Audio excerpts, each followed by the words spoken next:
જેના રોમ શૃણુ ક્ષેત્રમાં બ્રહ્માંડ કોટી ફરે, માયા કાળ રવિ શશી સુરગણો આજ્ઞાન લોપે ક્ષણ, એવાય અક્ષરધામના અધિપતિ શ્રી સ્વામિનારાયણ.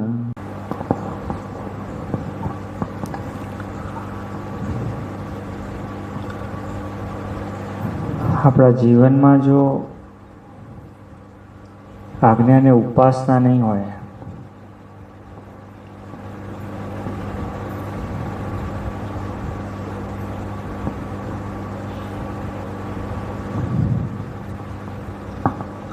હમણાં કોરોનાનો સમય ચાલી રહ્યો છે, બધું શિક્ષણ ઓનલાઈન થઈ ગયું છે.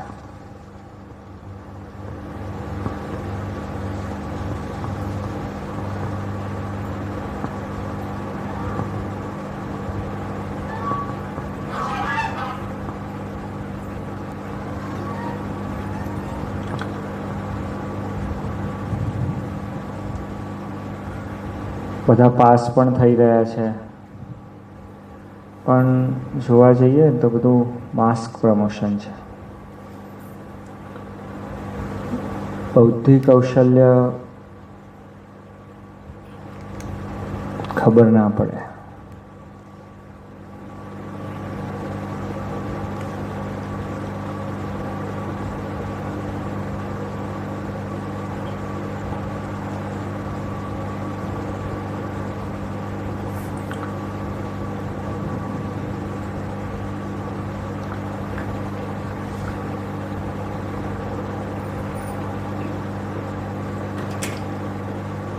જો ચોપડા વાંચીને ડૉક્ટર થઈ જવાતું હોત,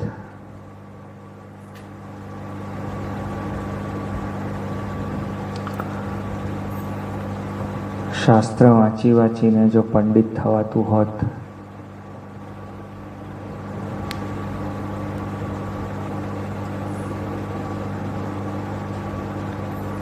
તો કોઈ પણ પ્રકારની પરંપરાની જરૂરિયાત ના રહેત.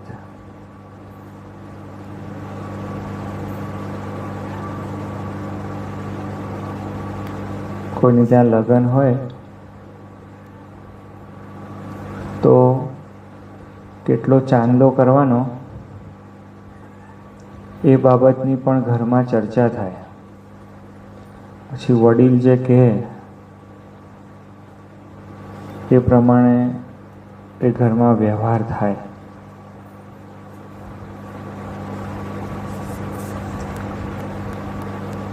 અને એ પ્રમાણે જ્યારે વ્યવહાર થાય ત્યારે સમાજમાં એક પ્રતિષ્ઠા સચવાય છે.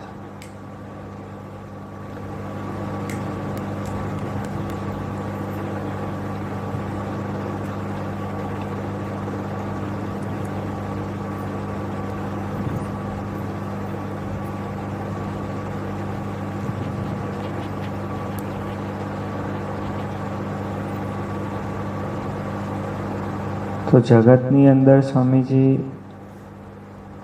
આ પ્રણાલિકા છે.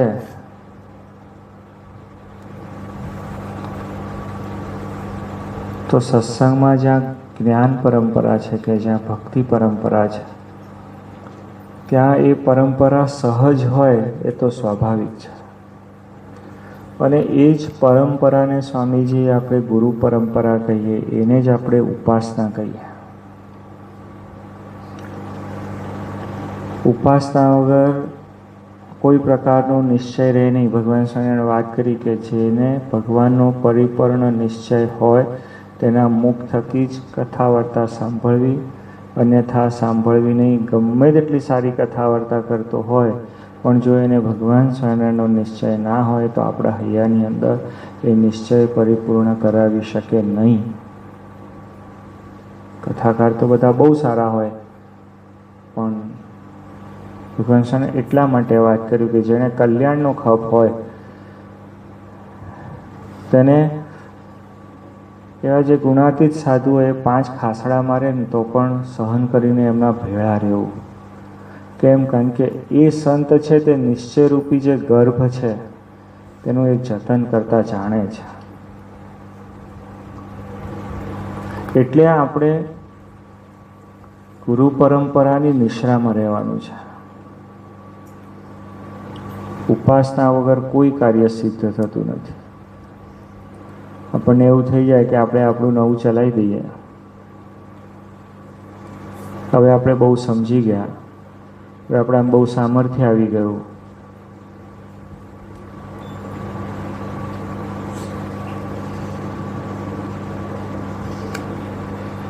ઊંધા માથે પડીએ. કારણ કે 2-5 વર્ષ કદાચ ચાલી બી જવાય ને તો એ ટોર્ચ હોય એની અંદર જે પેલો પાવર નાખ્યો હોય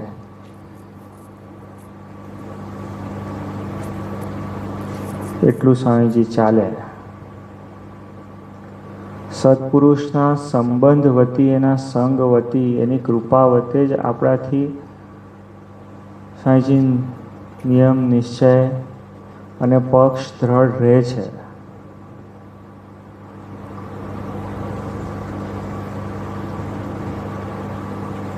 ભગવાન સ્વામીને એટલા માટે વાત કરી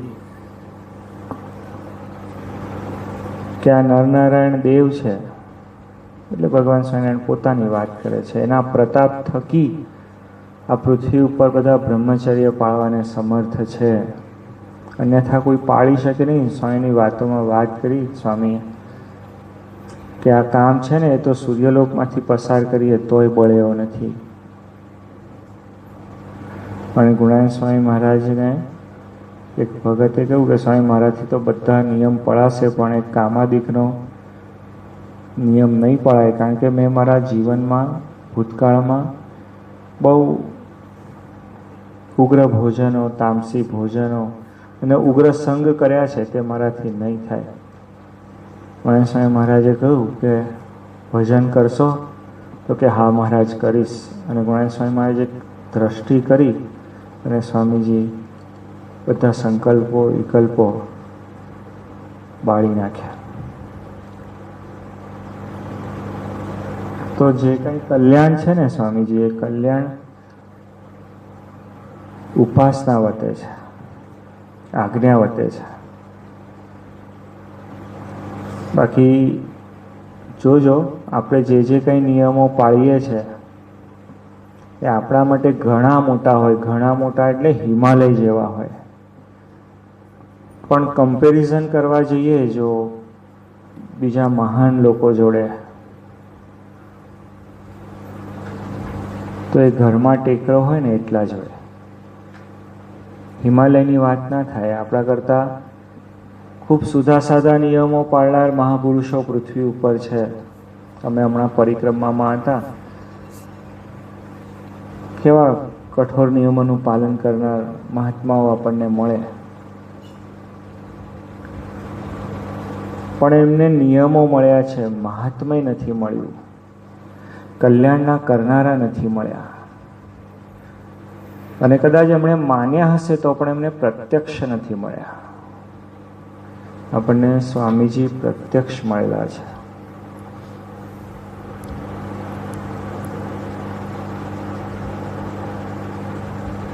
આઈસીયુનું પેશન્ટ હોય ને સ્વામીજી એમ્બ્યુલન્સમાં શિફ્ટ કરવાનું હોય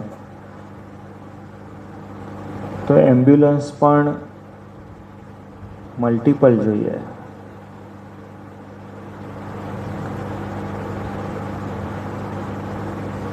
કહેવાનો મારો ભાવાર્થ એક જ છે કે ભજન ખૂબ કરીએ, ખૂબ કથા વાર્તા સાંભળીએ છીએ, પણ જો ઉપાસના ચોખ્ખી નહીં રાખીએ તો બધું એકડા વગરના મીંડા જેવું છે. એટલે પ્રથમના 18માં મહારાજે જે વાત કરીને કે કોઈ કાળે તમે આમ વર્તશો તો જ કલ્યાણ થશે, અને જો નહીં વર્તો તો તમારે ને મારે લેણા દેણા નથી. પણ કોઈ કાળે આ ભક્તિ કરી હશે એનું પુણ્ય જો જાગશે તો પણ અમે જે આ કહીએ છીએ તે પ્રમાણે વર્તો તો જ મુક્ત થશો. એટલું બધું જે ચોખ્ખી ભગવાને વાત કરી છે. કે અમે જે પ્રમાણે કહેશું તે પ્રમાણે કહેશું. પ્રથમના અઢારમાં તો ભગવાને પંચવર્તમાનની વાત કરી છે, પણ વાત કરતાં કરતાં ભગવાન સ્વામિનારાયણ એક બહુ સુંદર વાત બોલ્યા છે કે ફાટેલી ગોદડી હોય અને કોક સાધુ ભગવત કથા વાર્તા કરતા હોય અને એનો વાયરો અડી જાય ને તો સમસ્ત પાપ બળી જાય, અનંત જન્મના પાપ બળી જાય.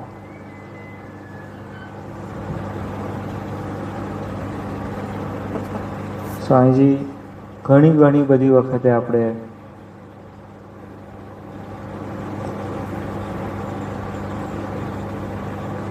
એવું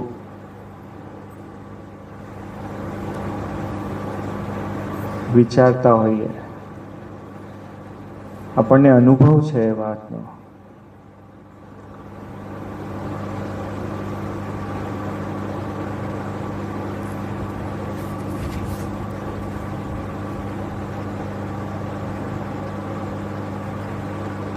આપણે ઉદાસ હોઈએ, પ્રસંગોમાં ફસાયેલા હોઈએ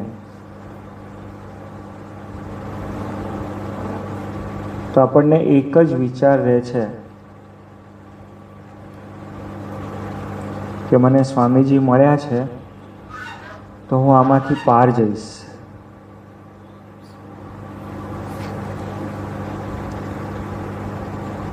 તે મળ્યા છે તે શું છે એનું સેવન થવું જોઈએ, એની આજ્ઞામાં આપણે ટૂંક વર્તી શકવા જોઈએ. કારણ કે કોકની આજ્ઞામાં વર્તવું એટલે શું સ્વામીજી? કે માથા દેવાની વાત નથી, હૃદયમાં વસાવાની વાત છે. કોઈના માથે માથું આપણે ડૂલ ક્યારે કરી શકીએ કે આપણને એનો મહિમા બરોબર સમજાયો હોય તો. નહીં તો સામાન્ય જેવી કોઈક વસ્તુ લેવા જઈએ તો એને પૂછીએ છે કેટલી ગેરંટી છે ને કેટલી વોરંટી છે, અને છતાં પણ આપણને વિશ્વાસ નથી થતો. લખીને 4 વાર પૂછીએ, કેટલું સાચવી રાખીએ. સામાન્ય પ્રોડક્ટમાં આ પ્રશ્નો છે, માથું દેવાની વાત આવે ત્યારે તો કેટલા પ્રશ્નો હોય. પણ એક વખત નિશ્ચય થયો હોય ભગવાન સ્વામિનારાયણ એક જ વાત. વચનામૃતમાં જો ભગવાન સ્વામિનારાયણ કોઈક વિશેષ વાતો કરી હોય ને તો પહેલાં તો ભગવાન પોતે ભગવાન છે ને તો પણ પોતાના મહિમાની વાતો થોડીક ઓછી કરી છે, પણ અધિકમાં અધિક સાધુના મહિમાની વાત કરી છે. કારણ કે એ ભગવાનનો વંશ વેલો છે, એનામાં ભગવાન રહે છે. એક એ વાત કરી છે, અને બીજી જે વાત કરી છે ભગવાને બહુ જ્ઞાનની વાત નથી કરી. ધ્યાનના 1-2 વચનામૃત પ્રબોધ્યા હશે, પણ અધિકમાં અધિક ભગવાન સ્વામિનારાયણ પોતે ભક્તિ આચાર્ય છે. અધિકમાં અધિક ભગવાને જો કોઈક વાત કરી હશે તો નિશ્ચયની. અને સ્વામીજી આ કંઈ સામાન્ય નિશ્ચય નથી, આ સામાન્ય કલ્યાણ નથી. અને જો સામાન્ય કલ્યાણ ન હોય તો એનો નિશ્ચય પણ સામાન્ય ન હોય. ગાડીની ચાવી જોઈએ ને તો ગાડીની ખબર પડે કે આ કેવી ગાડી હશે.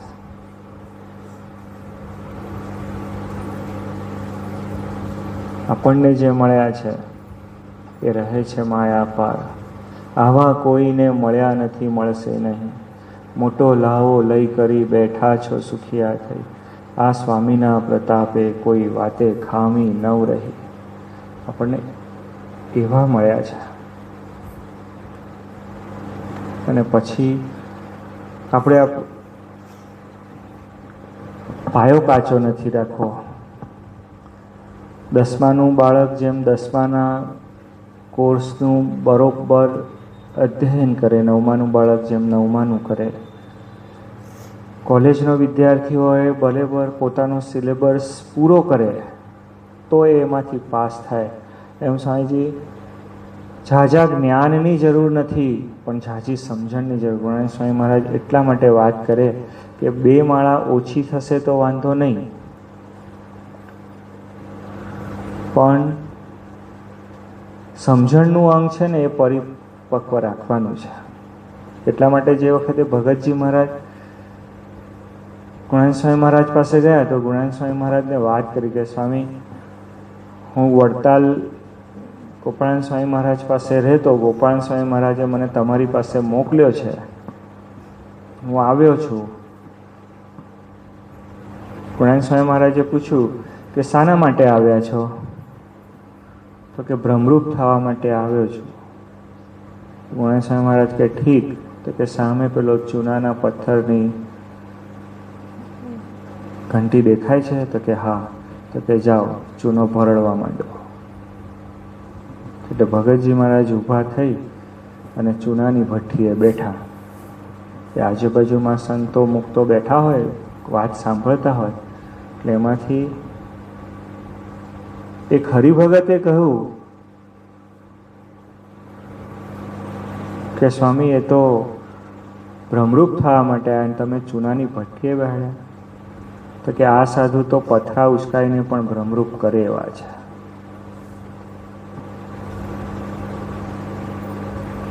તો એને કોઈ માયાનું, કોઈ શાસ્ત્રનું એનું કોઈ બંધન નથી. ભગવાન સ્વામી વાતમાં પોતાની વાત કરતી વખતે શું વાત કરે કે ભગવાનનું કોઈ ચરિત્ર બારણાની બહાર હોય નહીં, પણ જ્યારે કરવાનું આવે, શાસ્ત્રના બારણે બહાર જો ચરિત્ર કરવાનું આવે તો કલ્યાણને ખાતર, હરિભક્તોના કલ્યાણને ખાતર સહેજ પણ વિચાર કરે નહીં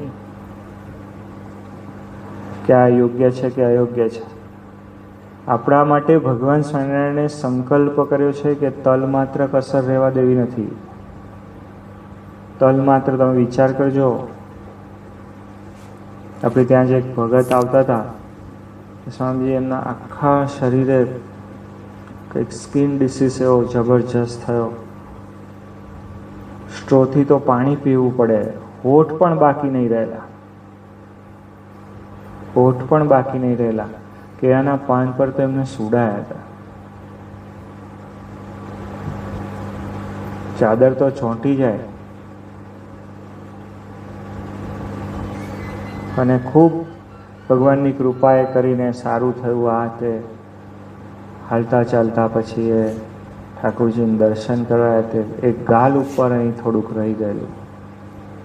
તે વાત કરી કે આ કેમનું જાય? તો કે જો મનુષ્ય ભાવ હોય એનું જે નિવૃત્તિ છે એ જો હશે તો આ જતું રહેશે. પછી પેલો રોગ તો સ્વામીજી કૃપાએ કરીને વર્ષમાં મટી ગયેલો, પણ અહીંનું જે હતું એ સ્વામીજી 2-3 વર્ષ સુધી મટેલું નહીં. પછી જેમ જેમ બુદ્ધિ નિર્મળ કરીને એમ એ મટ્યું. તો સામાન્ય જેવો ડાઘ હોય એ પણ આપણને આપણા મેકઅપમાં આડો આવે છે. તો સ્વામીજી ભગવાન સ્વામિનારાયણ તો મહારૂપિયા છે. કોટી કંદર્પને લજ્જાવે એવું એનું રૂપ છે ને, એના કરતાં પણ સ્વામીજી તે દિવસ વાત કરતા હતા કે ભગવાન સ્વામિનારાયણ પૃથ્વી પર આવીને જે તપ કર્યું ને એવું માનવ ઇતિહાસમાં હજુ સુધી કોઈએ કર્યું નથી. અને તમને આ વાત કદાચ થોડી અતિશયોક્તિ ભરેલી કે હું તમને એક લોકલ ભાષામાં કહું તો અંબક જેવી લાગશે, પણ છે નહીં સ્વામીજી, શક્ય નથી. હા, એવું જબરજસ્ત તપ કર્યું. તો ભગવાન તો તપોમૂર્તિ છે અને એમણે આપણા માટે સંકલ્પ કર્યો છે કે તલ માત્ર કસર રહેવા દેવી નથી. અને ભગવાન પોતે પોતાની વાત કરતા કે અમે વિચરણ કરતા ને તો ગૌદોહન થાય ને એટલો સમય પણ અમે કોઈ જગ્યાએ રોકાતા નહીં. તો બકરીની જેમ જમી જતા હશે. તો એવા ભગવાને વાત શું કરી કે અમે તો કલ્યાણ કરવા માટે પૃથ્વી પર આવ્યા છે, એટલે અમે ત્યાગનો પક્ષ મોડો રાખ્યો છે. એટલે આપણી પાસે એટલું તપ નથી કરાવતા, પણ આપણી પાસે એમને એક જ અપેક્ષા રાખી છે કે નિશ્ચય પરિપક્વ રહેવો જોઈએ. અને જેને નિશ્ચય પરિપક્વ રહે ને એને સ્વામીજી આજ્ઞા પાળવામાં કાઠું પડે નહીં. બાકી તો સામાન્ય જેવી આજ્ઞા હોય એ પાળવી પણ અઘરી પડી જાય. કરવાનું શું છે સ્વામી? આપણે સમર્પણ કરવું, સમર્પણ કરવું, સમર્પણ કરવું. ભગવાન સ્વામિનારાયણ કેટલી મોટી વાત કરી કે પોતાના કુટુંબ, પરિવાર, ધન, ધાન એ બધું ભગવાનને અર્થે કૃષ્ણાર્પણ કરી રાખવું, કરી રાખવું, કરી દેવું નહીં, કરી રાખવું. કરી દીધું હોય ને તો છૂટી જાય એક વખત મોહ, પણ કરી રાખવું એટલે આપણી પાસે જ એ રિઝર્વ એફડી પડી રહે અને એ માગે ત્યારે આપણે આપવાની, એટલે એ બહુ કાઠી પડે. પણ જેને સમર્પણ પાકવું હોય ને એ ગમે ત્યારે ગમે તે કહે ને એ કરી શકે.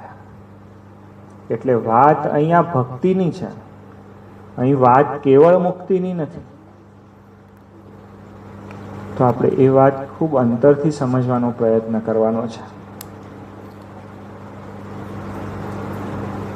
તો શ્રીજી મહારાજ, સ્વામીજી આપણને એ બાબતે સમજણ આપે, એવા સાધુનો સંગ આપે, એવા હરિભક્તો મુક્તોનો સંગ આપે, એમનું વર્તન આપણને સમજાવે, એમની વાતો આપણને સમજાવે. આપણા કલ્યાણમાં કોઈ ઉધારો ન રહે એટલા માટે હૈયામાં શાંતિ શાંતિ થઈ જાય અને એ સાચો સત્સંગ આપણે કરી શકીએ. એ જ પ્રાર્થના. સહજાનંદ સ્વામી મહારાજની જય. હરિ પ્રસાદ સ્વામી મહારાજની જય જય જય.